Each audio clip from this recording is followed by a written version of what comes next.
वीर हां आज काय बनवू? आलू कॅबेज. ओके.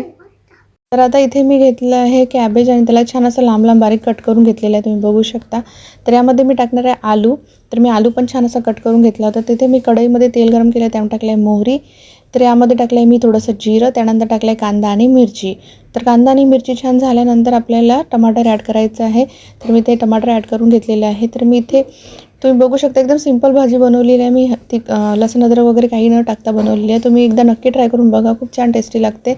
तर इथे मी हळद, तिखट आणि मीठ टाकून घेतलं आहे, जे रेग्युलर आपण यूज करतो ते, आणि छान टमाटरला मसाल्यांमध्ये शिजू दिले आहे. त्यानंतर मी इथे बारीक कट केलेली जी पत्ताकोबी आणि आलू होते ते दोन्ही एका वेळेस टाकून घेतले आणि छान याला फिरवून घ्यायचं आहे आणि झाकून याला छान शिजू द्यायचं आहे. तर याला तेल सुटते आणि तेल सुटल्यानंतर ही भाजी इतकी छान टेस्टी लागते. तर तुम्ही बघू शकता याला तेलामध्ये आपल्याला होऊ द्यायचं आहे.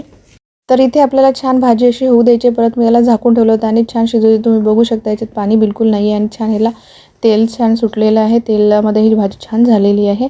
तर आता मी टाकत आहे फ्रेश कोरिअँडर. तुम्ही एकदा नक्की या पद्धतीने ट्राय करून बघा. आणि मी यामध्ये टाकला आहे काळा मसाला, जो आपल्या घरी अवेलेबल असतो तो काळा मसाला मी ॲड केलेला आहे. यामुळे खूप छान अशी टेस्ट येते याची. तर तुम्हाला रेसिपी कशी वाटली नक्की कमेंट करून सांगा. आणि सोबत मी केली होती चपाती. तर मी वीरसाठी तुपाचे पराठे केले होते.